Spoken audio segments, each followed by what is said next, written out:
Hi everyone, स्वागत है आपका हमारे इस वीडियो में। अगर आप रीट 2021 के लिए 32,000 पदों के लिए आवेदन करना चाहते हैं या फिर आपने अभी तक आवेदन नहीं किया है तो इस वीडियो के माध्यम से मैं आपको बेसिक से कंप्लीट पूरी डिटेल बताऊंगा कि किस प्रकार से आपको आवेदन करना और आवेदन करते समय आपको अपने फॉर्म में कौन कौन सी जगह सावधानियां रखनी ताकि आपके फॉर्म में किसी प्रकार की कोई मिस्टेक ना हो। तो अपने बेसिक से कंप्लीट में एक फॉर्म फिलअप करके आपको दिखाने वाला हूं, इसलिए वीडियो को बिल्कुल भी स्किप मत कीजिएगा। हर एक स्टेप आपके लिए काफी इंपॉर्टेंट होने वाला है अगर आप रीट के लिए आवेदन करना चाहते हो। तो चलिए फ्रेंड शुरू करते हैं। तो सबसे पहले फ्रेंड्स आपको अपने पीसी या कंप्यूटर में कोई सा भी एक ब्राउजर ओपन कर लेना। उसके बाद में सिंपल सा आपको एसएसओ लिख के यहाँ पे सर्च कर लेना। तो आपके सामने एसएसओ की जो पोर्टल है वो ओपन हो जाएगा। एसएसओ पोर्टल ओपन होने के बाद फ्रेंड्स यहाँ पर आपको स्वयं के एसएसओ से ही लॉगिन करके अपना फॉर्म फिलअप करना है। आपको साइबर कैफे या ई-मित्र आईडी से अपना आवेदन नहीं करवाना है, आपको स्वयं की एसएसओ यहाँ पे यूज करने। तो इस प्रकार से आपको यहाँ पे अपनी स्वयं की एसएसओ से लॉगिन कर लेना। तो मैं यहाँ पे एक एसएसओ आईडी और पासवर्ड डाल के एक कैप्चर कोड इसमें एंटर करके इसमें लॉगिन कर लेता हूँ। तो इस प्रकार से आपको अपनी स्वयं की एसएसओ आईडी से यहाँ पे लॉगिन करना है।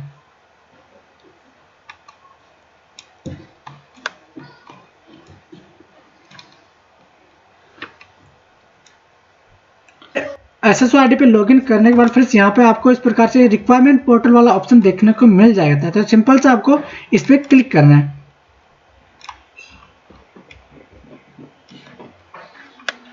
इस पर क्लिक करने के बाद फिर आपको यहाँ पर ऑन गोइंग रिक्वायरमेंट वाला ऑप्शन देखने को मिल जाता है। तो यहाँ पे आपको नीचे शो हो जाएगा Rajasthan primary and upper primary teacher apply now. तो सिंपल से आपको अप्लाई नाउ वाला ऑप्शन पे क्लिक करना है। अप्लाई नाउ पे क्लिक करने के बाद फिर यहाँ पर आपसे पोस्ट परफॉर्मेंस देखने को मिल जाती है। यहाँ पर अगर आप जनरल नॉन टीएसपी से आवेदन करना चाहते हो लेवल फर्स्ट के लिए तो आपको सिंपल सा फर्स्ट वाला ऑप्शन सेलेक्ट कर लेना, या फिर आप अगर टीएसपी एरिया से हो तो आपको सेकंड वाला ऑप्शन सेलेक्ट कर लेना। अगर फ्रेंड्स आप सेकंड लेवल से हो या फिर आपने बेड वगैरह कर रखी तो आपको अपने कैटेगरी के हिसाब से आपको जो सब्जेक्ट को देके आपको यहाँ पे पोस्ट परफॉर्मेंस चुन लेने हैं। तो मैं यहाँ पर general teacher level first non TSP से आवेदन आप करके आपको दिखाने वाला। तो आप सिंपल सा मैं फर्स्ट वाला ऑप्शन सेलेक्ट कर लूँगा।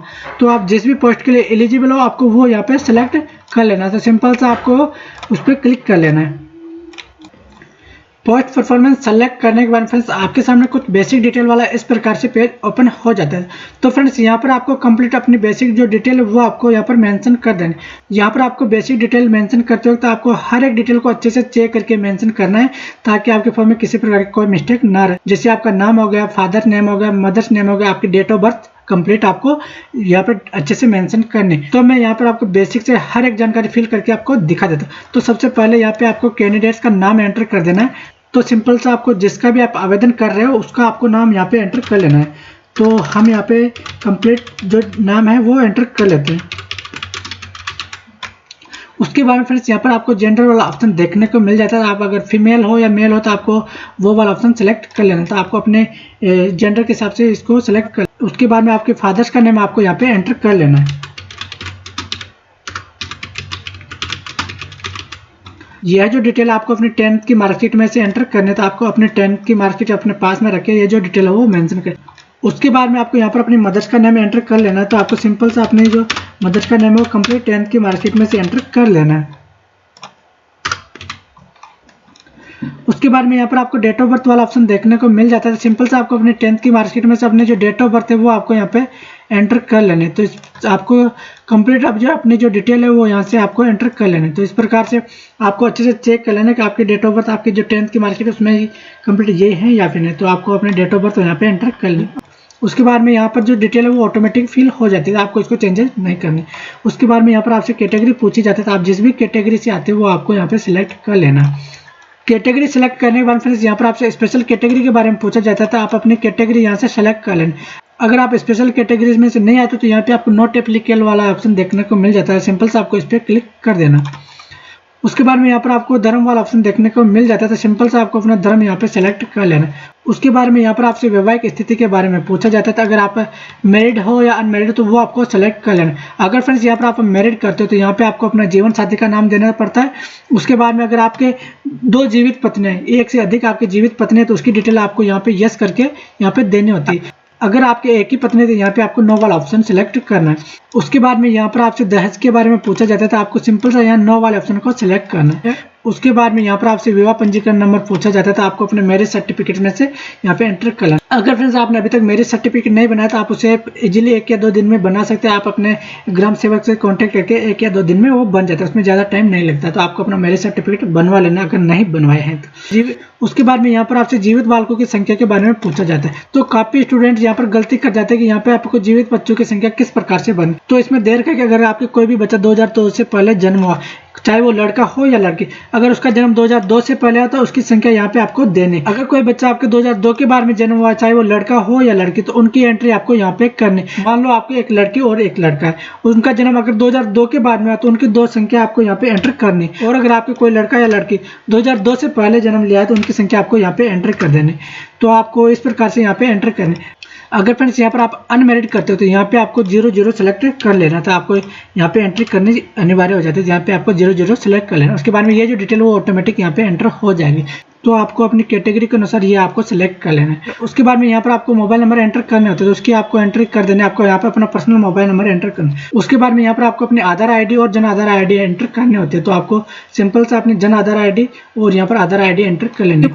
उसके बाद में यहाँ पर आपसे पूछा जाता है कि आप अनुसूचित क्षेत्र से संबंधित है। अगर आप टीएसपी से हो तो यहाँ पे आपको यस वाला ऑप्शन सेलेक्ट कर लेना, नहीं तो आप नो वाला ऑप्शन यहाँ पे सिलेक्ट करोगे। तो आपको यहाँ पे नो वाला ऑप्शन ही सिलेक्ट करना है। उसके बाद में यहाँ पर आपको करंट एड्रेस और परमानेंट एड्रेस के बारे में पूछा जाता है। अगर आपका करंट एड्रेस और परमानेंट एड्रेस सेम हो तो यहाँ आपको ऊपर वाला एड्रेस भर के यहाँ सेम वाले ऑप्शन पे क्लिक करना है। तो आपको यहाँ पे कंप्लीट अपना एड्रेस भर लेना है। जैसे मैं आपको यहाँ पे फिल करके दिखा देता हूँ कि आपको किस प्रकार से एड्रेस फिल करना है। तो मैं कंप्लीट अपना एड्रेस फिल कर लेता हूँ।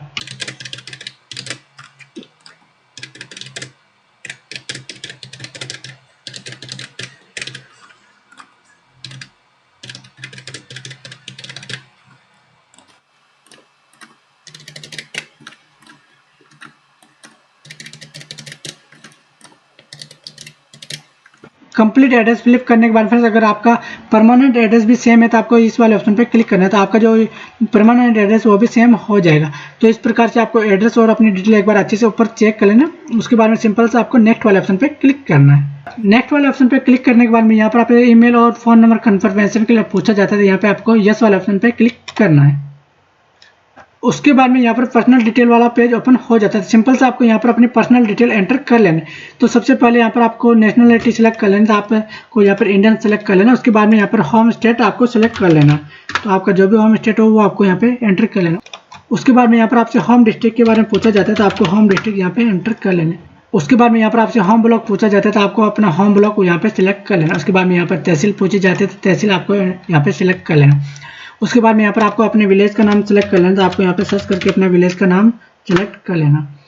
विलेज का नाम सेलेक्ट करने के बाद फ्रेंड्स यहाँ पर आपसे पूछा जाता है कि आप पूर्व में किसी अदर कंट्री में स्थापित थे, यानी कि आप पहले किसी अदर कंट्री में निवास करते थे। तो आपको यहाँ पे यस सेलेक्ट करना है, नहीं तो आपको नो वाले ऑप्शन को सिलेक्ट करना है। तो इस प्रकार से आपको एंट्री कर। उसके बाद में यहाँ पर आपसे स्पेशल कैटेगरी के बारे में पूछा जाता है। यहाँ पे आपसे पूछा जाता है कि आप भूतपूर्व सैनिक है।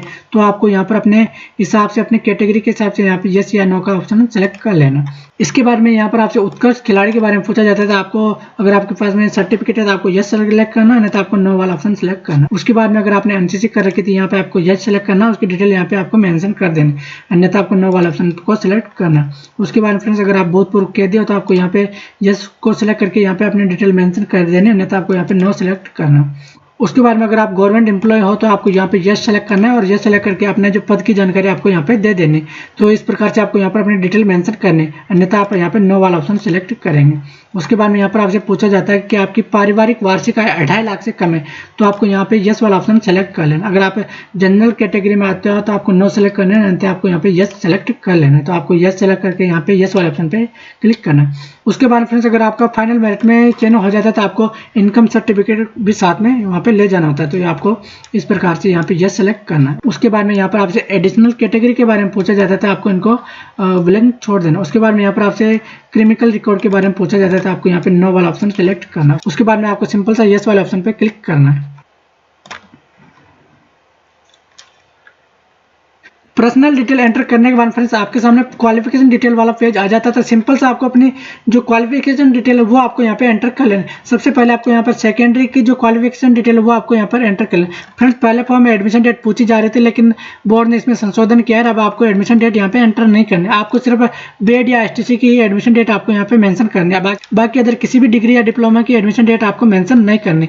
तो यहाँ पे आपको सबसे बड़ा फायदा ये किया है बोर्ड ने, तो आपको एडमिशन डेट का जो झंझट है वो अब नहीं रहा। अगर आपसे यहाँ पर किसी प्रकार की कोई डिटेल गलत फील हो जाती है, यहाँ आपको इस वाले ऑप्शन पर क्लिक करके आपको जो डिटेल हो उसको डिलीट कर देना और वापस से मेंशन करने।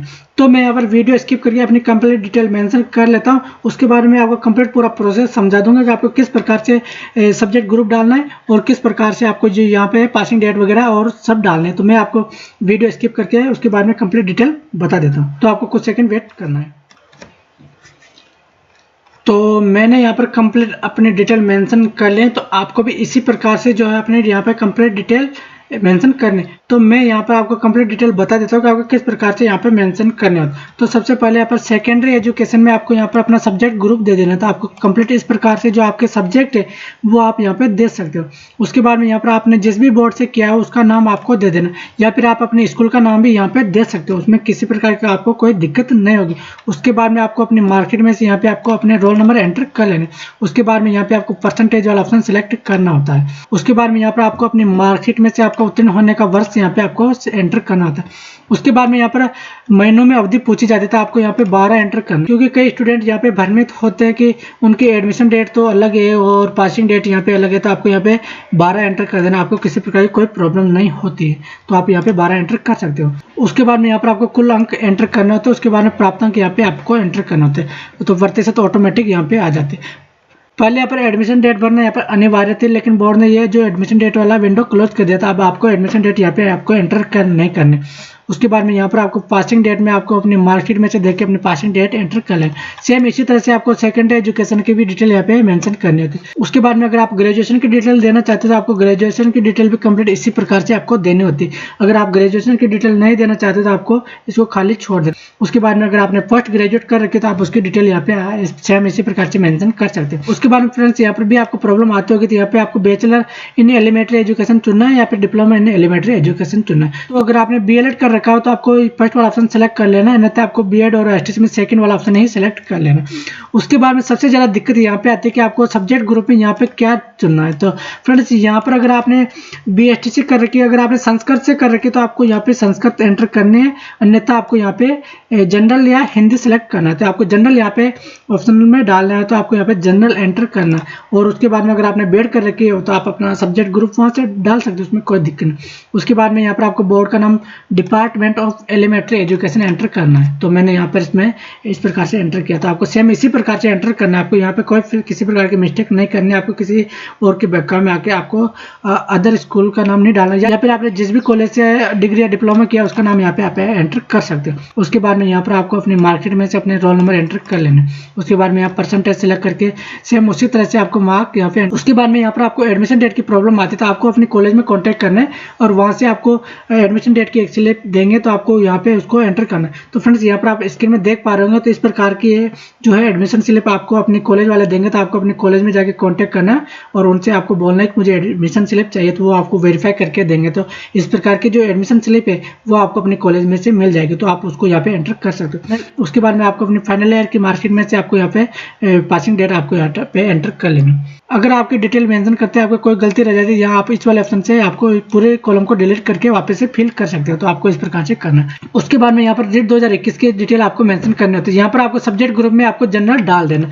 अगर आपने सेकंड लेवल का दिया है तो यहाँ पे आपको जनरल स्टडीज आपका जो भी सब्जेक्ट ग्रुप हो वो आपको यहाँ पे एंटर कर देना। अन्यथा अगर आपने लेवल फर्स्ट से क्वालिफाई किया तो यहाँ पे आपको जनरल सेलेक्ट कर लेना। तो यहाँ पे आपको इस प्रकार से जनरल यहाँ पे सिलेक्ट करना। उसके बाद में बोर्ड का नाम आपको बोर्ड ऑफ सेकेंडरी एजुकेशन यहाँ पे आपको एंटर कर लेना। तो सिंपल से आपको इसी प्रकार से यहाँ पे एंटर करना है। उसके बाद में यहाँ पर आपको अपने रोल नंबर परसेंटेज और यहाँ पे 2021 और टोटल मार्क्स यहाँ पे ऑटोमेटिक आ जाएंगे, और यहाँ पे आपके जितने भी मार्क्स हो वो आपको एंटर कर देना, तो परसेंटेज यहाँ पे ऑटोमेटिक आ जाएगी। अगर आपको क्वालिफिकेशन डिटेल से रिलेटेड किसी प्रकार की कोई प्रॉब्लम आ रही है या कोई क्वेरी हो तो आप हमें कमेंट बॉक्स में बता सकते हो, हम उसका जल्दी रिप्लाई देने की कोशिश करेंगे। उसके बाद फ्रेंड्स आपको नीचे आना है और नीचे आने पर यहाँ पे आपको नो वाला ऑप्शन देखने को मिल जाएगा, तो यहाँ पे आपको नो वाला ऑप्शन ही सिलेक्ट करना है। उसके बाद फ्रेंड्स यहाँ पर आपसे स्नातक का माध्यम पूछा जाता है। अगर आप इंग्लिश मीडियम से हो तो आपको इंग्लिश मीडियम से करना है, अन्यथा आपको हिंदी माध्यम यहाँ पे सिलेक्ट करना है। तो मैं यहाँ पर हिंदी माध्यम से तो हिंदी सिलेक्ट कर लूँगा। उसके बाद में यहाँ पर पोस्ट ग्रेजुएट में भी आपको अपना माध्यम सेलेक्ट कर लेना। उसके बाद में सिंपल सा आपको अपनी जो डिटेल है वो कंप्लीट एक बार अच्छे से चेक कर लेने और उसके बाद में आपको नेक्स्ट वाले ऑप्शन पे क्लिक कर लेना है।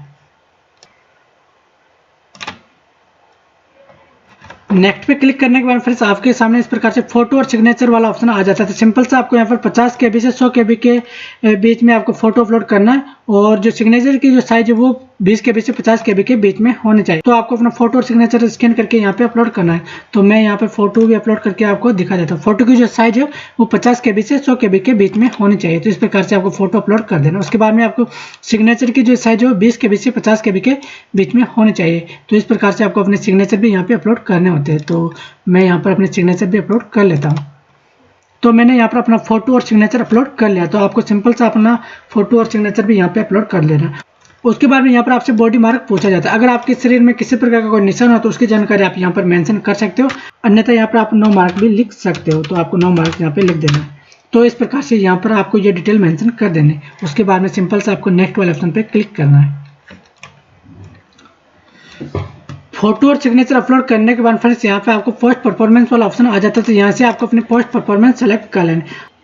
पोस्ट परफॉर्मेंस करने से पहले मैंने आई बटन पर एक वीडियो का लिंक दिया, आपको वो जरूर देखना है कि आपको पोस्ट परफॉर्मेंस करने से पहले किन बातों का ध्यान रखना है। तो आपको वो वीडियो एक बार जरूर देखना चाहिए। ज़्यादा बड़ा वीडियो नहीं, सिर्फ 4 मिनट का वीडियो आपको एक बार जरूर देखना चाहिए। उसका जो लिंक है मैंने आई बटन पे दिया है। तो आपको पोस्ट परफॉर्मेंस करने से पहले एक बार उसको जरूर देखना चाहिए, क्योंकि आपको किस प्रकार से पोस्ट परफॉर्मेंस करने सारा डाउट उससे क्लियर हो जाएगा। तो आप पोस्ट परफॉर्मेंस करने से पहले एक बार वो वीडियो जरूर देखना। उसका जो लिंक है वो आई बटन पर मैंने दे रखा है। तो पोस्ट परफॉर्मेंस में सबसे पहले आपको अपना होम डिस्ट्रिक्ट को सिलेक्ट करना है, क्योंकि मेरिट जो बनने वाले वो राज्य स्तरीय बनने वाले। आपको जिलों में पद कम या ज़्यादा देख के पोस्ट परफॉर्मेंस नहीं करना। आपको पोस्ट परफॉर्मेंस में अपने होम डिस्ट्रिक्ट के बारे में उसके सीमावर्ती जिलों को एंटर करना है, ताकि आपका ज़्यादा दूर नंबर नहीं आए। आपको पोस्ट परफॉर्मेंस में आपके जो होम डिस्ट्रिक्ट है उसके सीमावर्ती जो जिले आते हैं उनके आधार पर आपको पोस्ट परफॉर्मेंस करना है। तो इस प्रकार से जैसे मैंने यहाँ पे बूंदी सेलेक्ट कर लिया, उसके बाद में इसका जो सीमावर्ती जिला है वो मैं यहाँ पे सिलेक्ट कर लूँगा। तो मैंने यहाँ कोटा सिलेक्ट, उसके बाद में यहाँ पर झालावाड़ जो कि रेड जोन में आता है, लेकिन फिर भी ये सीमावर्ती जिला है तो इससे किसी प्रकार की कोई दिक्कत नहीं है। तो मैं यहाँ पे झालावाड़ सेलेक्ट करूँगा। उसके बाद में 12 यहाँ पे सिलेक्ट करूँगा। अगर आपके सीमावर्ती जिले में डार्क जोन वाले जिले तो आप उसको पोस्ट परफॉर्मेंस में दे सकते हो, उसलिए आपको किसी प्रकार की कोई प्रॉब्लम नहीं। जैसे अगर आप बूंदी की और पोस्ट परफॉर्मेंस आप बाड़मेर को दे देते हो तो आपको काफ़ी दिक्कत आ जाती है वहाँ से स्थानांतरण या अदर इसमें। तो आपको इस प्रकार से नहीं करना। आपको पोस्ट परफॉर्मेंस में अपने सीमावर्ती जिले या होम डिस्ट्रिक्ट पहले देने। उसके बाद में आपको रेगुलर से आपकी कंप्लीट सारे डिस्ट्रिक्ट यहाँ पे एंटर कर लेना। तो मैं यहाँ पे स्किप करके सभी डिस्ट्रिक्ट यहाँ पे एंटर कर लेता हूँ। तो मैंने यहाँ पर कंप्लीट अपनी पोस्ट परफॉर्मेंस एंटर कर ली। तो आपको सिंपल से इसी प्रकार से अपने जिले के सीमावर्ती जिलों से बढ़ते हुए आपको पोस्ट परफॉर्मेंस यहाँ पे एंटर करनी है। उसके बाद में सिंपल से आपको नेक्स्ट वाले ऑप्शन पे क्लिक करना है। नेक्स्ट वाले ऑप्शन पे क्लिक करने के बाद फ्रेंड्स आपका फॉर्म का प्रीव्यू इस प्रकार से देखने को मिल जाता है। सिंपल से आपको अपनी कंप्लीट डिटेल यहाँ पे आपको चेक कर लेना। आपको जो कंप्लीट अपनी क्वालिफिकेशन डिटेल वो आपके अपने मार्कशीट में से एक बार वापस से मिलान कर लेना कि आपकी जो डिटेल वो सही से मेंशन की है या फिर नहीं। तो आपको कंप्लीट से अपना प्रीव्यू चेक कर लेना। उसके बाद में आपकी पोस्ट परफॉर्मेंस चेक कर लेना। पोस्ट परफॉर्मेंस चेक करने के बाद फ्रेंड्स यहाँ पर आपको डिक्लेरेशन वाला ऑप्शन देखने को मिल जाता है। सिंपल से आपको इस पर क्लिक करना है। इस पर क्लिक करने के बाद फ्रेंड्स यहाँ पर आपको फाइनल सबमिट वाला ऑप्शन देखने को मिल जाता है। सिंपल से आपको फाइनल सबमिट वाले ऑप्शन पे क्लिक करना है। सबमिट पे क्लिक करने के बाद फ्रेंड्स आपके सामने इस प्रकार से पेमेंट वाला गेटवे ओपन हो जाता है। आपको सिंपल से अपने पेज चेक करके पे पेज पे क्लिक कर देना। उसके बाद फ्रेंड्स आपके सामने कुछ इस प्रकार से ओपन हो जाता है। तो यहाँ से आपको सेकेंड वाला ऑप्शन चूज कर लेना। उसके बाद फ्रेंड्स आपको पे नाउ वाले ऑप्शन पे क्लिक कर देना। तो ये थोड़ा प्रोसेस लगा और प्रोसेस लेने के बाद फ्रेंड्स आपको पेमेंट वाले इस पर रिडायरेक्ट कर देगा। तो आपको थोड़ा सा वेट करना। उसके बाद में यहाँ पर आप जिस भी माध्यम से पेमेंट करना चाहते हो वो आपको सेलेक्ट कर लेना। अगर आप डेबिट कार्ड से करना चाहते हो तो यहाँ पे आप डेबिट कार्ड को सेलेक्ट करके डेबिट कार्ड की कंप्लीट डिटेल यहाँ पे आपको एंटर कर देना। उसके बाद में आपको प्रोसीड वाले ऑप्शन पे क्लिक करके आपका जो पेमेंट है वो आपको कंप्लीट कर देना है। तो इस प्रकार से फ्रेंड आप अपना जो फॉर्म है वो फिल कर सकते हो। तो फ्रेंड्स आई होप वीडियो आपको पसंद आया होगा। अगर वीडियो पसंद आया और चैनल पर नए हो तो चैनल को सब्सक्राइब कर नोटिफिकेशन बेल को ऑल पे सेट कर लेना, ताकि ऐसे ही इंटरेस्टिंग वीडियो आपको